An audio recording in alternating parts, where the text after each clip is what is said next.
the natural order, God's will, we can deviate from God's will and like not be in harmony with the pattern. But as we move towards theosis, that natural rhythm, the Tao, can shine through your communication, both verbal and non-verbal. Communication is like music.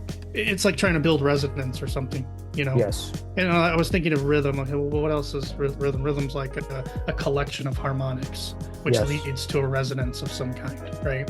And so you're trying to get into that resonance. Yeah. And when we're there, that's that whole loop, or that the flow state, right? Yes. So you're trying to tap into the flow state, and then when you're there, you're talking, and ideas are moving back and forth and transforming. And it's like everyone is speaking in this musical, rhythmic, resonance-based harmonic way or something, you know. Except like some of those are like closer to the deep music. This reminded me of a story, a short story. Are you familiar with Jack Vance at all? He wrote this story called The Moon Moth. It's basically like everybody wears masks, so nobody can really see your true identity. And the status of your mask represents the status of like how much, I don't know, how much status you have in the society. But see, everybody has to sing. And there's like 7 instruments that they use to communicate. And so all speech is done through the singing, through these instruments. And if you follow this off-worlder who doesn't really believe in it, he's using the language, but he's not quite in tune with it, right? And so they're kind of like attacking him to a degree. Yeah. Because he doesn't have that, he doesn't have that rhythm. Mm-hmm. Yeah, man. Yeah, yes. And when you dance to music, even when you hear music, there's been like scientific studies that say that when you hear music, your brainwaves like naturally sync up to the music in the sense where it's like you naturally harmonize or come into resonance. You know, if we were using this analogous connection between somebody's speaking or gesture being a type of music that has a particular rhythm to it that's maybe close to the ultimate rhythm or not close to the ultimate rhythm. When we hear that rhythm in someone's voice, when we hear that, we naturally sync up with the person we're talking with. You know, have you ever encountered somebody that's like so fake and like committed to their facade that it's like the power with which they throw the rhythm onto you, almost like you end up participating in the same type of facade or something? Part of the reason I like hypnosis and went into it as much as I did was kind of to intentionally catch all those kind of things. Okay. Yeah. This is great position to move towards hypnosis. You said you've learned a bunch about it? So neuro-linguistic programming. Now, you go look it up. It's pseudoscience. Sorry. You got a linguist and another guy who basically they go in and they look at these therapists. It was Virginia Starr and Milton Erickson. And so what they were doing is they were participating in their sessions, and they were actually trying to figure out like what are they doing, right? What are the language that they're doing, and what kind of states and all these sort of things are they causing in these other people? And so that was sort of the basic framework of how the whole thing starts. But the one part of it that really triggered me, it was this whole concept of reframing. They were working with this lady. She's, like a professional housewife or something, right?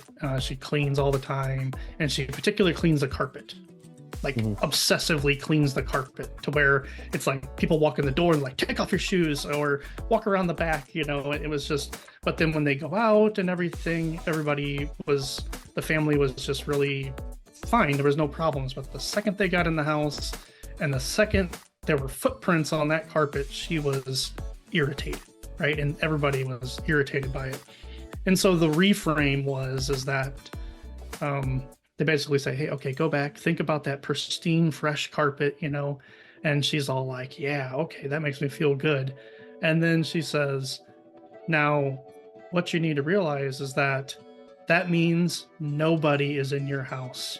None of your loved ones are in your house anymore because of that pristine carpet without any footprints in it. And then she just like completely shifted and melted Yeah. because it reframed the entire thing to where it the problem disappeared. And so ever since then, I just became fascinated with it. And of course, then you find out NLP and all this sort of stuff is heavily influenced by hypnosis.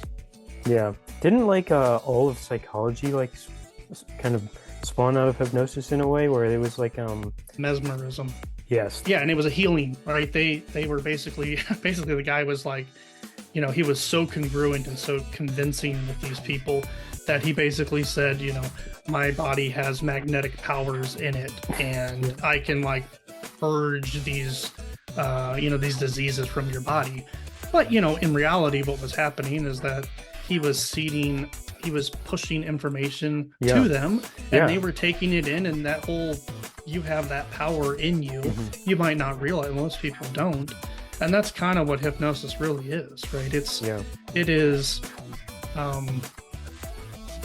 because it doesn't have to be, you don't have to actually speak, like you can do the framing of the situation just by your nonverbal being, right. And it's happening all the time, right? Every movie you watch, every political speech, every sermon you go to, like all of these things have all this stuff in it. All of propaganda, all of marketing, it's all basically the same thing. I'd even argue that meditation is even deeply associated with it. Breathe in, breathe out, breathe in. Like all these things are happening. You can't possibly focus on all of it because you'll just collapse, right? And so we split and we say, okay, the conscious mind, we're only going to pay attention to like 7 things. Anything beyond 7 things, it's unmanageable. And so the unconscious mind's taking care of all of that other stuff. But that's why the unconscious is so powerful too.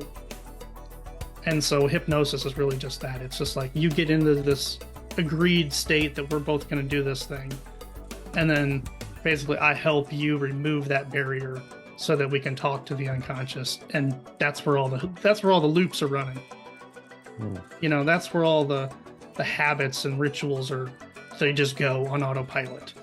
And so you bop down that conscious barrier because it's there to protect you. Otherwise you'd just constantly be getting influenced by anything and everything. And so, I became really fascinated with it because I kind of wanted to protect myself from these things because they are happening all the time. Yeah, man. I mean, the problem is that like we naturally go to the negative side, right? Like the danger and stuff like that is more salient to us for survival purposes. So I think a lot of times we forget that like about the agreed state that we're both going to do this thing so that we can talk to the unconscious. And you said seeding, right? The word seeding. I think that's beautiful because did you watch the CTMU compatriots thing that was just started up with the four guys talking? It was on CTMU Singularity. No. Okay, so I haven't watched that yet. One of the guys, there's a channel called Digital Archaeology where he's talking about Hebrew as a programming language and how like if we look at the gematria of it, the numerical values, it's like this much more deep, complex code. It sounds kind of schizo crazy off the bat, but once you look into it, it's like, oh yeah, it seems like this guy's on. Like it has a numerical aspect to it. But like more so than we could realize, where it's like pi and stuff is like encoded into this, and like everything is geometric. And he also talks about speech being like a much more powerful thing than we, like the right words have these mathematical resonance or something like that. The other guy talks about these standing waves kind of things where it's like these, I forget what word, but these it's like a pattern of wave activity in like muscles or in the brain or stuff. It's like, I guess it's the whole body, where it's like this is where the problems come from. It's like these patterns, these rhythms that are not like in sync with either the whole rhythm or like they're kind of disharmonious rhythms or something like that. Okay. I think there's a way that you can speak with a right rhythm or perhaps like a mathematical resonance or like appropriateness or something like that, that it like seeds it seeds the logos or the Tao in somebody or something like that. It can directly alleviate these arrhythmias, like these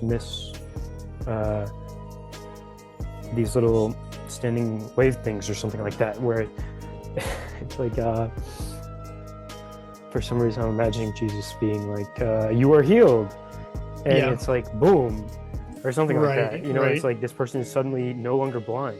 And this reminds me of Karen from the Meaning Code talking about she just had a conversation recently where this guy was talking about these almost like these muscular traumas or like in framing in the way that you described earlier. And like I remember hearing the guy from Magic.me, Jason Louv, talking about how the most powerful spiritual thing that he ever did was get like a deep tissue massage or something like that, where it's like these knots or something, or like these enframings in the rhythm that is you, and like to release these tensions. I don't know. So much. It's sounding a lot more like acupuncture, really. Mm-hmm. Yeah, it's kind of like that. There's well, these, you know, it's like channels of energy that are flowing through your body, and then you've got these particular points that are blocking them. You know, whatever that means. It's kind of like that. You. Then they boop and they but maybe do whatever it is that they do. Yeah, maybe to think about those points that the acupuncture as like, rather than being like physical things, they're like temporal things, where it's like there's a rhythm, you're singing a song, and that like song is the knot. And then talking about acupuncture is interesting when you think about, I think I connect like sharp objects to and like the sword of language or something like that, like the logos being this sharp thing that cuts and discerns. And it's like thinking about the acupuncture needles, it's like pointed words, a pointed word can really heal someone, I think. You know, like the cup and the dagger, right? And so it's the difference between like the dagger is a scientific mind, and it's always like slicing everything up into little pieces, but the cup is being open and receptive to everything. And so the idea is that, you know, the modern man is way too familiar with the dagger and doesn't have enough cup. You know, it's just like, I need a lot more cup in my life. There's way too much dagger going on, right? So, you know, the grail perhaps is what will come to balance our logos centrism or something like that. I actually think that like there is an object that is trying to be like birthed into the world, where it's like a realization or something, or like a new way of being. You know, we are at a turning point in history or something. And I actually think that like the reason I resonate so much with Galahad's work is because I feel like it was the same object, you know, like I feel like it was the same thing and we were seeing it from different angles. Here's a way that I find useful of thinking about this, is that I almost think that like if we think about the human community as a human body, right? What makes the human body function is this effective interfacing and harmonic resonance between the cells. Communication, their communication is seamless or something. And I kind of think that like that's what was up in the metaphorical or literal Garden of Eden, where it's like in the garden, we were like one body, and like symbiosis. Like, I'm imagining like these monkeys being like telepathic with each other, and like I'm just like ooh, we're all on the same page, you know. And it's like but then there was this fall where it's like we discovered language, and it's like this is a fall, but it's like a prodigal son type of fall, I think, where it's like we went out to, I think Terence McKenna uses this kind of framing as well, but I think the way that I'm talking about is slightly different, where it's like we go out to use this language, and it's almost like another level of communication. We were doing this nonverbal stuff, and then as we got this new one, was going to say eclipse, but the word eclipse has taken on new meaning to me nowadays. It's removed this harmonic resonance that we were evolved with. You know, like as we became bewitched by the words, and we became lost in our infighting because of different ideas, we lost touch with this, and we came out of harmony, and we're no longer a coherent body. And however, I think that it's almost like as we develop this higher thing of articulated language and directed reasoning or something like that, eventually, I don't know exactly how the link works or something, but it's like we are able to actually see that unconscious stuff and articulate it and understand it and verbally and intellectually and speak about it, to the point where it's like we realize that we are abstracted from this deeper rhythm on which we all lie and dance. And then as we see that, we move towards an integration of the two. And this integration is, I think, the human singularity, is, I think, the New Jerusalem, is the eschaton, you know, or perhaps like one aspect of it. You know, that's how I think about the New Jerusalem, is like it's this effective, efficient interfacing between everybody. It's like an evolution of, or like a glorification, a redemption, a transfiguration of language, perhaps, you know. I also think there will be other aspects, like, you know, there'll probably be like, I don't know, maybe they fold out of that larger thing where it's like this results in restructuring of society and stuff like that. But I don't know. Almost like you could immediately discern. Yeah. Like it would almost all deceitful non-spirited language would essentially it would be known immediately. Yeah, and what I'm saying, I realize it's an inflammatory claim, but I think this is happening, and we can see it if we take a second to look.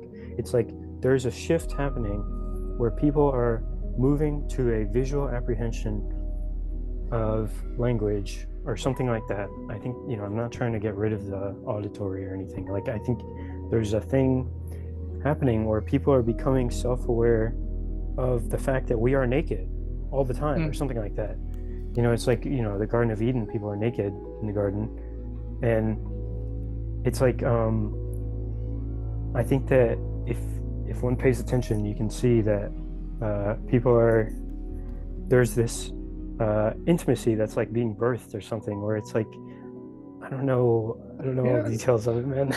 Well, I mean, you know, let's face it, you know, if I were to look back, you know, if you would have caught me 5 years ago and you said, hey, you know, you're going to be a Christian, and this whole idea of the spirit world being a real thing, and that you're going to have to wrestle with that, I would have like laughed at you. And now here I am. It's almost like the fake world of the internet and the news. Like, I think it's like being revealed for what it is.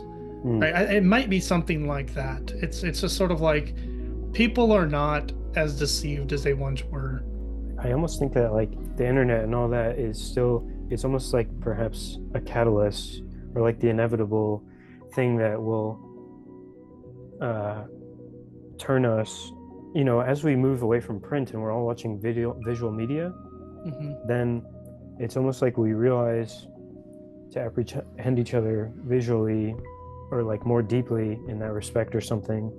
And then also at the same time, the internet, it brings into stark contrast like true communion versus this fake matrix communication stuff, like, and that helps people hear the call towards consummation, where it's like this thing is calling this transformation or something.